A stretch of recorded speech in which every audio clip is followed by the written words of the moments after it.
Welcome back, everyone, to another episode of Banking Reinvented, the podcast for changemakers in banking.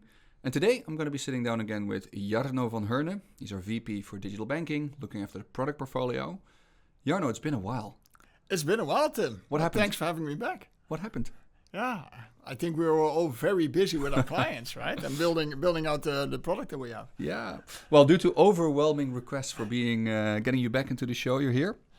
But mostly, we're going to be exploring today a little bit about the conversations that you're part of, typically with the executives that we work with, both prospects, customers, and partners. And I think there's a lot happening in the domain. So maybe first of all, also for the audience to get a bit of a refresher, what are you looking after, just in total, when it comes to the portfolio of products and the type of services that you build out for our customers? Yeah, so I look after digital identity, which are basically identity authentication and access control solutions. The employee experience, which we call digital sys, but basically everything the employee of the bank, from the CSR to the RM to even the mid and back office employees that look after clients. And then everything around retail banking, small business banking, commercial banking, up until corporate banking, basically in the digital servicing domain. Anything banking. Anything banking related. All the servicing. Very clear. Cool. Now, what are, let's say, the top of mind conversations that you're currently part of? What do they center around? Yeah, there are a lot, right? So it depends also a little bit on the region. It depends on the line of business and even the person you talk to, being a CEO or the CDO or more the CTO. But from a C-suite perspective, I think across the banks, what you do see is that everybody obviously has now AI top of mind to them. It's okay, what do I have to do with that? But also then immediately translating it back to, okay, how can I really truly unlock the value of that? And then you have a lot of conversation about then data, aggregating data across different sources, because the bank specifically in more commercial banking use case, for example, doesn't have all the data. You see clients also using different banks, using fintechs, using neobanks, so they have multiple bank accounts. So how to get that one vision of my financial truth. So you see banks struggling with that, and also then, hey, how can I have more services to actually, help my clients better, but from a bank side also monetize that additional services revenue stream as well. So there's all these different elements that all tie into, AI is obviously, as said, front and center, but then unlocking that through the data layer, integrations that feed that data to build that holistic client view, I would say. Those are things that really are top of mind. And you see banks thinking this through, developing an additional service on top of that. But it all starts with the foundational elements. Yeah. So in all of the conversations that we have on AI, it always starts with your foundations being set up right. And that is all data. Yeah.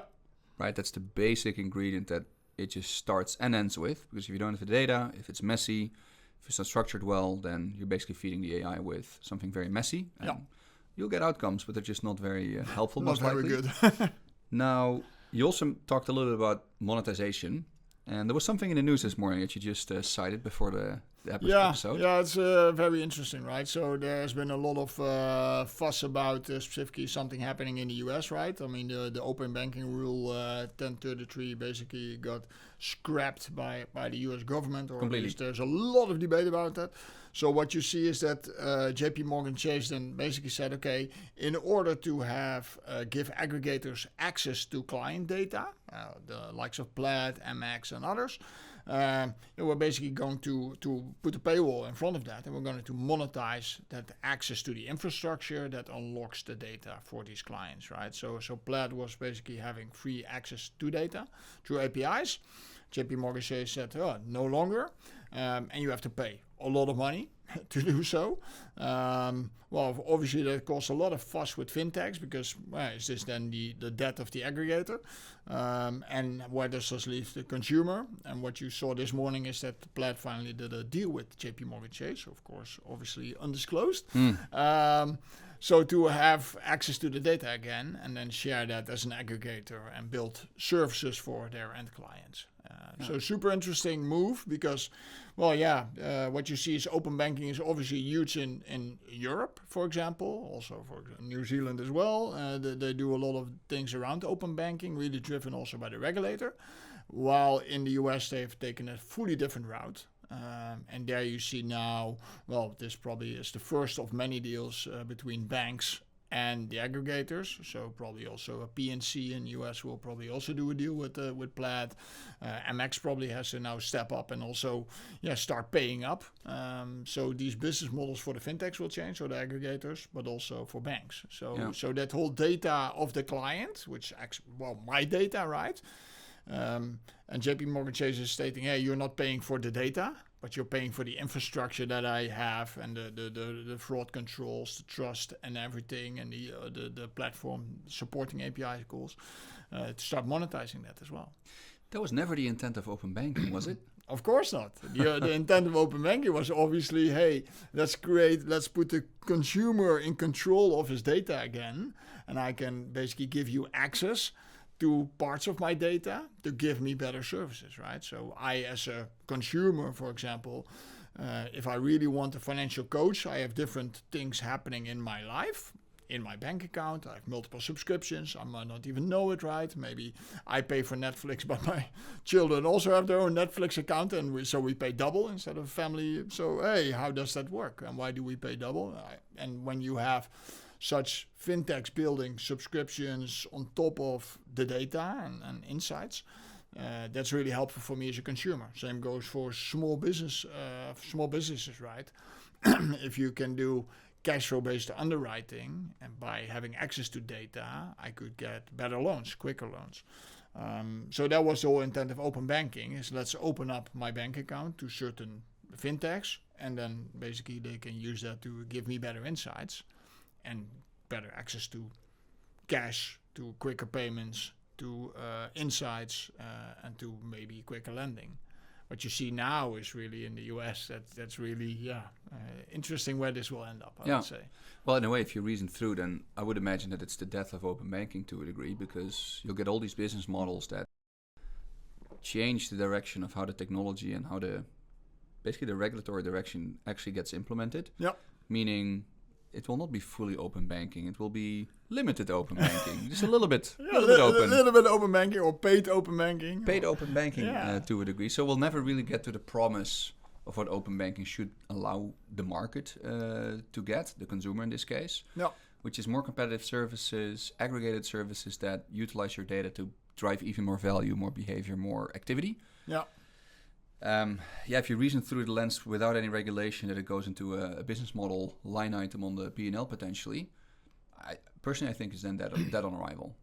For now, at least it will never get to that utopian state that other regions are still looking for. Yeah, true. I think for the US this is really, for the US consumer, but also small business, really a setback, right? Because then probably a Plaid as an aggregator will maybe have to raise the prices. Some fintechs won't be able to pay up sort of the amounts that they're being asked to pay. Yeah, they will go out so of the business. whole revenue stream basically goes to zip, which means that for a retail client you don't get the services that you really need, right? Or as and even you will have consumers that don't even get access anymore to such services because they're either too high priced, or indeed the provider that you had went out of business, which is a setback for the US. I think for Europe, where we have strong regulation in place with PSD2, PSD3 coming up, I think that for us it's great, right? Sitting here in Europe, because I still have all those services being sold to me through fintechs. I have access to that, and people really thinking about how to make my financial life better.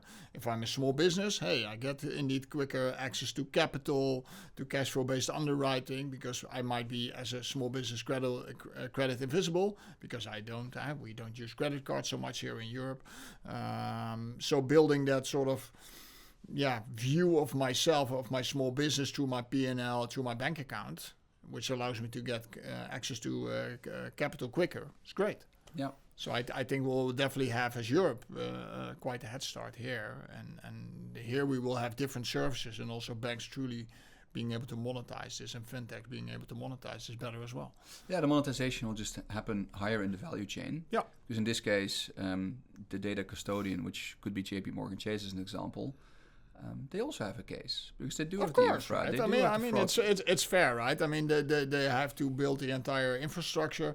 There's numerous API calls. So if you have to do really things like, for example, financial planning and basically also earned wage access, right? So what you need is that basically all the time you need to check what's happening on the bank account, so that immediately all the time API pinging of JPMorgan Chase infrastructure to understand, okay, what is my personal health at a certain point in time, real time. That means all the time traffic. So I can understand, right? It's not for free. So the infrastructure they built is fair. The question is, okay, how big is the charge that they have towards the aggregate, right? Well, we'll monitor it closely in the coming period. It's interesting, and I think that the promise of open banking is huge, right? So if you see that in the UK at the moment, 25% of all people in UK actually use open banking, either they know it or not. But basically, it's 15 million of the 60 million people living there basically have open banking access and use that for different use cases.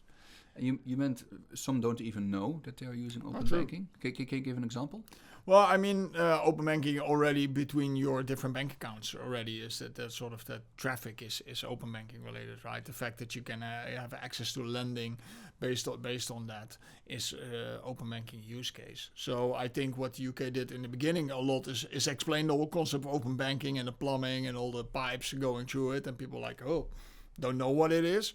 I think what they've seen and changing the narrative is what does open banking truly unlock for a consumer or for a small business or for a commercial client, and what's the actual use case and the services, right? I mean, you and I are both also born and bred marketeers, so we always talk about sort of what's the solution, what's the outcome that you want to achieve.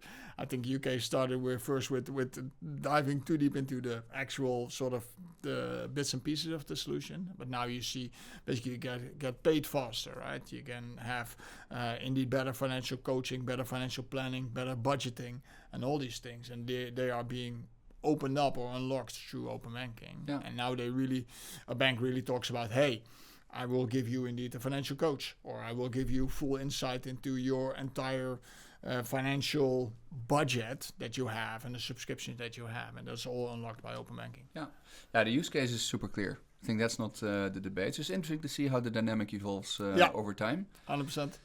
Now, last week we were in Asia at Engage in Bali. And if I look through the lens of banking at large, all the different domains that you basically built the product suite for, the unified banking suite that we have here, one topic really stood out to me, and that is fraud. Yeah. What's the current zeitgeist in the market? How do you see, let's say, the opportunity, the challenge? What's your view? Yeah, let's start with the challenge first, right? I think what we see is that fraudsters use technology very rapidly, and you see that they are basically use cases are multiplying for them to actually do things with fraud, right? This is impersonation. We've all seen sort of the the virtual CFO all of a sudden, right? Where basically I am now posing as Tim and I speak as Tim. So you see that happening a lot. But what we heard also in Bali is basically that there's still a lot of people acting as money mules. I'll sell my bank account so you can launder money, you can have access to bank accounts, etc. So also more those types of fraud. When we were in US in the beginning of the year, what we heard it was a lot of also sort of the whole love scams and frauds, right? So where people actually the romance scams, I must say. So you saw that a lot. So I think fraud is on the rise due to technology, actually, right? So AI makes it easier, but still there's a big human element there. And what you see is that also technology is a solution for that as well, right? So you see a lot where we can do more with the data, with the biometrics, with certain patterns that we see, not only quantitative things, but actually qualitative things, right? Where do I log in from? How do I type? What's my typing behavior? What's normally, how quick do I even type, for example? As spotting fraud patterns, and then either doing a soft block, So basically, I put up Second step factor up, off, yeah. second factor authentication step up in a certain transaction, or I put a hard block in because I see that somebody is logging in at a weird time with a weird device which I never used, or a weird location which apparently I've never been to, right? So you see that technology is also helping out this, but you see that, it's a catch-up game all the time, right? Fraudsters are becoming ever more advanced, and they go fast. And then basically banks have to catch up, and I think also you have partnerships with fintechs that really employ, for example, those new technologies into everything fraud related, opening bank accounts, but doing payments, managing your bank account becomes ever more important. Yeah, already the two topics we discussed just now: getting your data properly in place, driving open banking as a capability, managing fraud, cybersecurity. That already seems like a big set of chapters to tackle.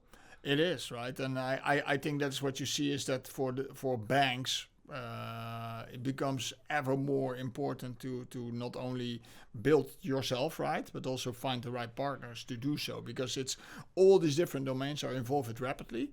And I love banks, but the movement in a bank, because they have to also make sure they're secure and they're compliant, a lot of money goes into that.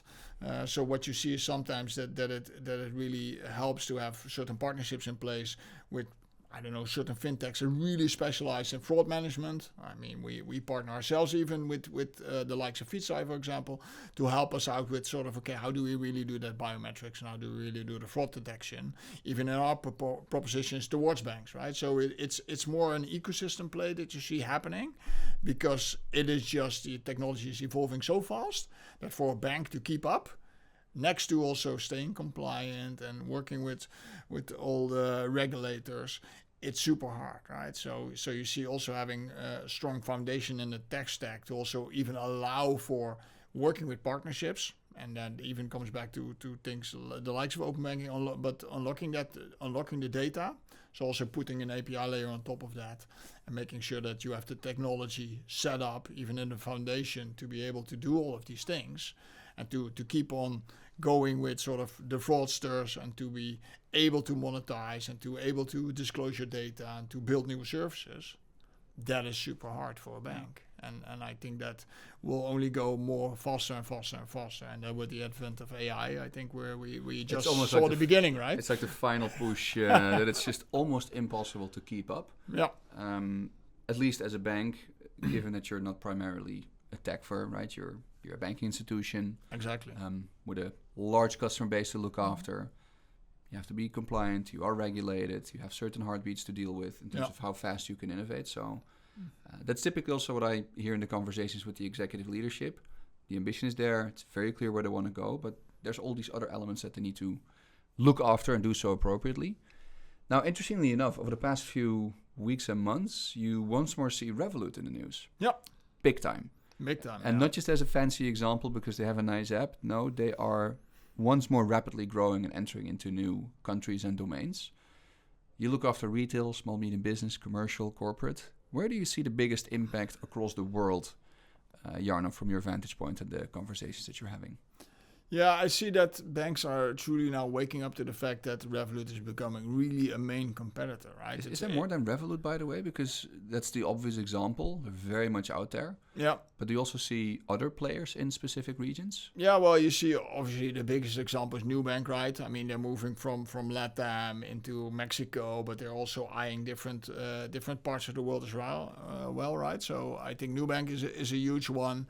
Revolut is a huge one, obviously, because they're always in the news.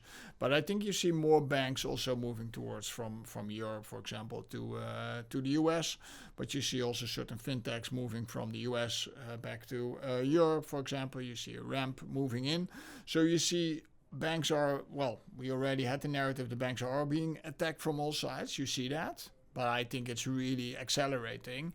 And what banks sometimes dismissed in the past as saying, yeah, but they're actually, a neobank is nice, but nobody puts their salaries into that. It's not a primary bank account. What you do see, and you see that now in different remits, you see it, of course, obviously with Revolut in the home markets, in UK and Ireland already being really now becoming the primary bank account, really changing that.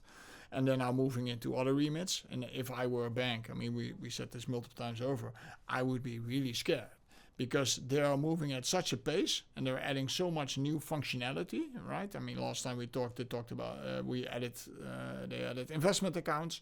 So they're moving into that. So they have a full stack, full portfolio. Lending is huge for them as well with the charters that they now are getting in place or have in place. And you see this, basically exacerbating the fact that banks are slow to move and they have to really start moving very rapidly because Revolut has now already also a big base to leverage from. There was in the past was, hey, banks have the trust, banks have the big base, banks have they're already around for a very long time, so they have all these advantages over the neobanks. But you see that with Nubank being one of the largest banks in the world right now with the number of clients that they have, Revolut really picking up in the number of clients that they have, that whole advantage of, hey, I had a big base, that's no longer the biggest advantage anymore. The trust factor, might be still a thing, right? I mean, I trust the bank that I do business with. But the alternatives are becoming more and more trustworthy as well because they have been a long time in the market. They are backed by the regulator. They are hiring even, and that's interesting, right? So Revolut, I think last week hired a guy from BNP Paribas or one of the other French banks to actually run France for them. So they basically took the CEO of an incumbent bank to actually run Revolut in France, which means that you cannot call Revolut a neobank anymore, right? I mean, it's a real bank. It's being run by a CEO of one of the biggest incumbents in France, right? But if you then take a step back, isn't it? If you look at the principles, the operating model that Revolut has in place is the one that's today superior. Yeah. Right? It is tech first. It's native digitally. It's organized probably very effectively and efficiently.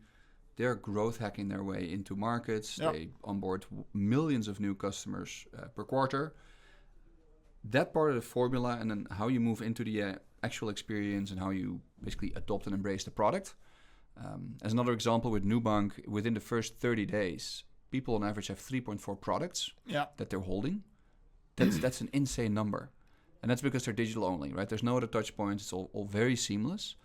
Now, incumbent banks are already, let's say, in an operating model that's not really helpful to them, right? Because they need to break through, they need to break out, get into a fresher architecture, but also a fresher organizational model. Correct. Right? Yep. There's siloed internally, but also then on the technology side. But then fast forward to today, we've got this whole AI wave that we're in the middle of. And more you hear CEOs, founders talking about being AI native. Yeah. Can you maybe share a little bit of light on what does that mean? How does that relate to banking, if you have a view at least? Yeah, I think it is really thinking through, and you see that when I talk to executives, right, is that I think they need to start thinking playtime is over, right? So it's like AI native really means that, okay, I have to approach something, any given problem from the fact that I have better tooling at my disposal and how I'm going to leverage the hell out of it to actually make all my propositions for end clients better, right? Really isn't true. I mean, for me, as a sort of still a product guy at heart, what you see is that AI is a new tool in my tool shed. It all boils down to jobs to be done still. So that doesn't change. But now you have this massive tool set that changes how you can solve for the job to be done. So for me as a consumer, as a small business, or as a commercial client, I still have to operate my company. I still have to run my finances, do all of these things. But now there's this massive opportunity to really reshape how, as a bank or as any other company, how to actually solve for that. And I think reasoning through your jobs to be done all the time from, okay, but what is this promise that I now have? What is all this tooling at my disposal to really fix that? I think that is AI native thinking, right? It's don't forget about the jobs to be done, but really approach it take the step back and say, okay, we always solved it in this way. It's not an incremental change. It's really a big step change. Okay, how can I now solve for this in ways that are unprecedented? And that is what I think banks need to do in this day and age, is reason through that. I think they still have an advantage, right? I mean, we started the podcast with data as the foundation. Banks have this massive treasure trove of data. Yes, they have to clean it up, and yes, they have to unlock it. But they have that, I think, advantage still over a lot of the newer players in the market, because they have that history and they can make sense of that if they really put that in the right place and in the right frame. But yeah, that's where AI really shines then, right? And we talked about this at length in all the other podcasts already. But I think this is where a bank still can make a leap and make sense out of me as a person with all my financial transactions, everything that I've done in the past, and come up with a better model going forward. But really think through, okay, in the end, my job to be done is, as a consumer, I want to have a healthy financial life. What does that look like? How can I really help and provide certain advice there, certain insights there? As a small business, yes, I want to run and grow my business. Okay, how do I really unlock that? And when can I have the capital that I need at a certain point in time to grow? What are my what are my opportunities? How can I grow my e-commerce channel, for example? Banks can help with that. Commercial clients, same. How do I really put my money to work? I have enormous amounts of money going across the world with my different operating companies. So how can I do that? And I think if you really are AI native thinking, yes, the jobs to be done are clear. Okay, how do I really apply technology in a most extreme form to that and reason back from that? Okay, what can I make happen today? And what is blocking me from making that happen today? Yeah. So banks are sitting on a gold mine of data. We concluded that multiple times. And once more here, I think that's very much holding true. And that's perhaps the starting point of the massive opportunity of leveraging AI appropriately and all the different types of AI in that sense. Just double-clicking on what you just shared, I do believe that just applying jobs to be done thinking might not fully get you there. Because that could also lead to, hey, these journeys or these activities as relationship manager, we can leverage Gen AI to make this little part of the work, completely, we can take the work out with that. Okay, sure. If you do that, let's say 10, 20, 100, maybe 1,000 times in your institution, you're just sprinkling AI across the org. True. It's not changing the operating model or the way you organize yourself from the inside out. Mm-hmm.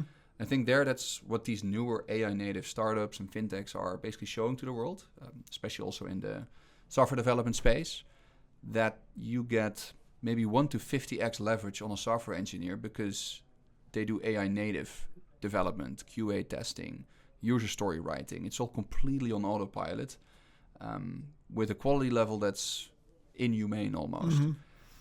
That's very much happening already in the engineering domain. And you now see pockets of opportunity, for instance, with agentic AI in banking.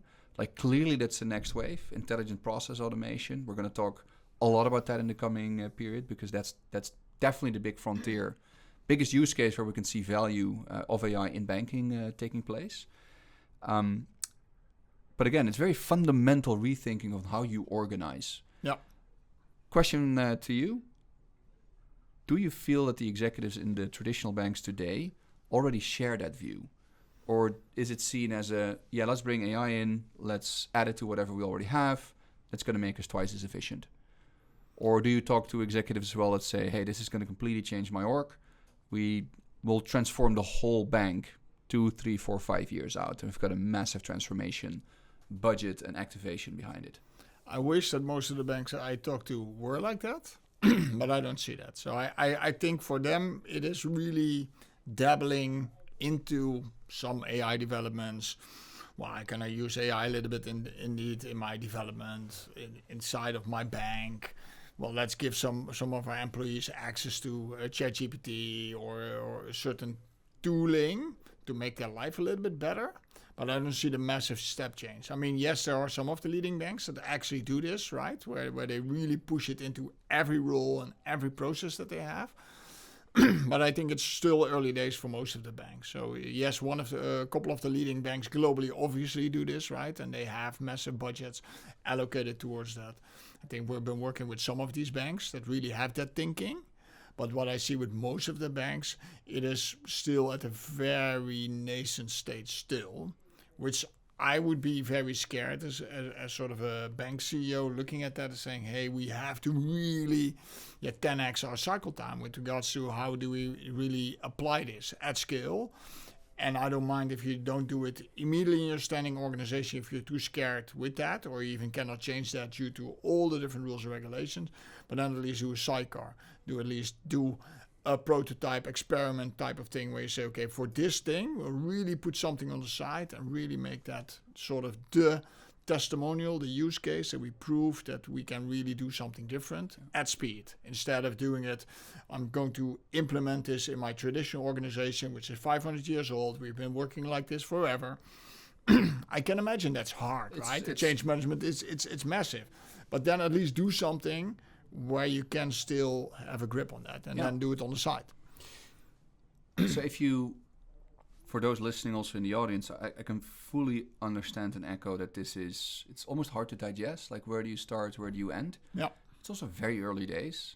If you think about the ROI so far, it's not really there. Mm-hmm. Maybe in a few pocket-specific use cases, it's clearly there. But overall, the promise is, broad. It's massive. Yeah. The promise is very, very serious. So what's the main thing you would share with any senior leader out there to get started with the right thinking or getting closer to either the concepts or the tech, to get a bit of an understanding of what the click could be, maybe over time should be, to actually think almost AI first? Yeah, I think for me it is the way we think about it at Backbase is the same, right? So we have one is AI inside, where we really put AI in the SDLC, because for us it makes most sense. And I think banks do a lot of software development, a lot of development as well, right? And freeing up developers by really utilizing AI in the SDLC in pockets where it really matters, changing the QA function, really generating based on strong system design, better code, quicker code, doing sort of the data sets around it that really 5x, 10x is development. We see it already, and we have lot of examples. And that's happening, which means that you free up more people to do innovation. So that's one thing. That's AI inside. Then it's also AI outside, and really get going in very selected use cases, and can be with, and if you don't want to expose it to the end client immediately because conversational banking or chatbot is a little bit scary, then at least do it in the employee space, right? Where you assist a CSR, where you assist a relationship manager with better insights, with next best actions. You can already start doing this at scale, right? There are a number of very administrative tasks that you can already automate. So start there with pick 1 to 3 use cases and just start and get going. And yes, we have seen that, okay, you get there 80% of the way. And that is, well, sometimes you see that, it proves that it's not there yet. No, that's true. But 80% is already a lot more than 0% or 5%, right? So you get 80% there. And yes, you need to have a human in the loop. And yes, you need a senior to maybe check some of the things. But it saves you 80% of time. And can you imagine what you free up with the 80% of time? So if I can have a relationship manager at scale that can actually call the right clients at the right time with the right proposal and have a hit rate of 80% instead of just piecemeal, just trying to just shoot hail at everybody and hope that I will call Tim at the right time with the right proposal. And you're like, well, that's not what I need right now. I'm busy with other stuff, right? So that already improves so much. We visited the C-level of one of the Dutch biggest banks 2 weeks ago. This was their major problem. They don't know who to call with which proposal. If you can do this and just supply the relationship manager, very expensive people, at scale with call Tim Rutten right now with this proposal, because this is what he's all the data shows that he's looking at this, the hit rate goes up through the roof. Yeah. And then your profitability as a bank goes up through the roof. And you make your RMs a lot more happy because I have a talk with you for a thing that you actually are waiting for. Yeah. Yeah, it's more in context of what actually matters to me at that moment in time in my life cycle. Now, maybe as a final part to this conversation, at the end of the day, it's all about the use case. Yeah. You call it jobs to be done. Let's rephrase that to use cases. You just shared one use case clearly where it matters and it can really move the needle. Relationship managers in wealth or private banking, I would imagine, or commercial or small medium business. Looking through the lens of all the different banking domains, can you maybe name the ones that are most strongly resonating right now, where AI-driven use cases can truly move the needle? Yeah, but you touched on it earlier, right? And I think that's what we heard last week in Bali as well, is fraud. This is at scale where you have to apply AI, right? Because, the fraudsters are applying AI at scale. And this is where you have to battle that with AI at scale as well, right? So putting all the sort of metrics and touch points and therefore technology, and then AI can do that at scale to measure, monitor all the behaviors of your clients throughout that whole life cycle, and be it opening an account, transferring money, asking for money to be transferred, accessing bank accounts, fake bank accounts, all these things. I think that's such a volume game, and you're being bombarded with so many of these information points. This is where AI truly shines. So I think fraud as a domain where banks struggle most, I think this is where you have to apply cutting edge technology, because the people that try to combat you are applying that as well. Yeah. And maybe more specifically in complex domains like commercial banking. Yeah. Where would you apply it right now? Where would you find the first set of use cases in that domain? Yeah, I think there's if you look at the promise of automatically through AI, through suggestions, through proactive actions, talking about agentic, so really doing something, is moving money across just to having, for treasury management purposes, for example. It's a nascent use case, but it's huge. If you can truly unlock that, and I move my money automatically at the end of the day and I sweep it up automatically and I sweep it down again for operating measures throughout the day, and making sure that I move it around and I have my internal sort of rule set up for that, and I also automatically apply for the right type of loans and all these things, right? The whole treasury management space, for me, this is where agentic truly shines, because then it really unlocks the CFO to really act as the financial sparring partner for the CEO. And this is where you really can put money to work. So liquidity management on autopilot. Yeah, 100%. I think that is a huge promise going forward, and not only having that insights, because everybody talks about Gen AI and insights and all these things. It's super nice, but I think agentic really also making sure that the agent actually can execute things on your behalf within, of course, the guardrails.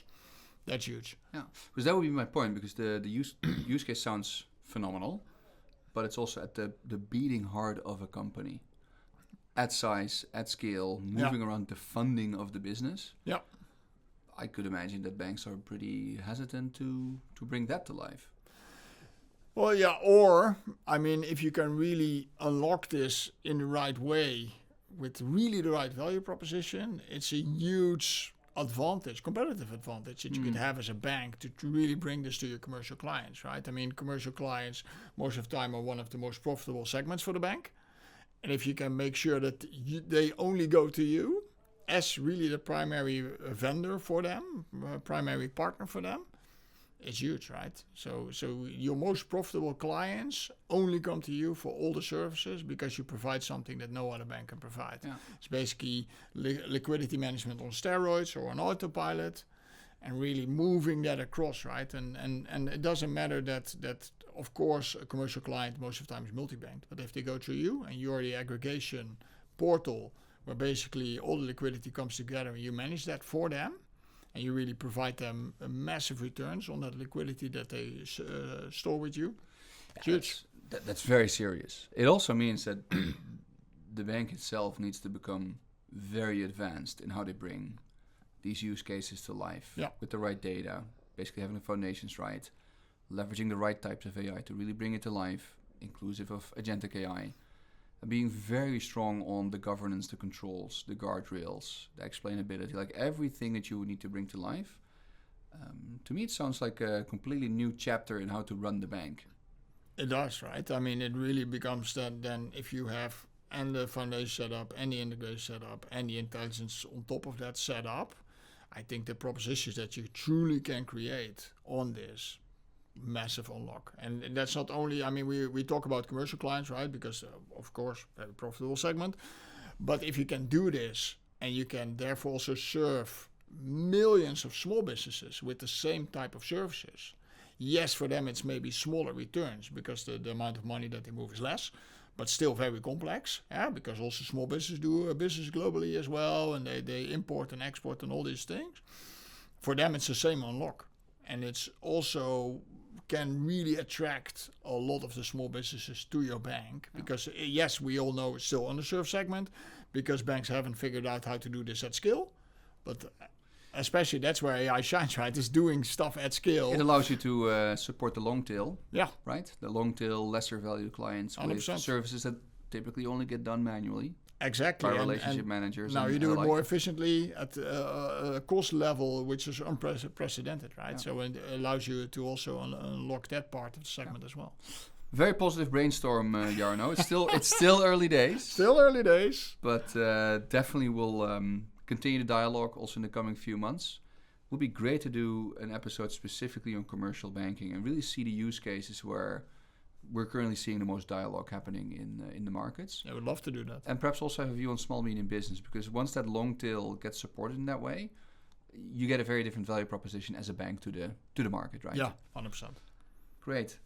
Jarno, thanks for joining me. Thank you. Very insightful. Thanks for sharing the insights as well as brainstorming a bit on what the world will look like in the future. Thanks everyone for listening and dialing in. You can find Jarno on LinkedIn, Jarno van Hurne, and he's going to be sharing more insights as we go along. Thanks for tuning in. See you next week.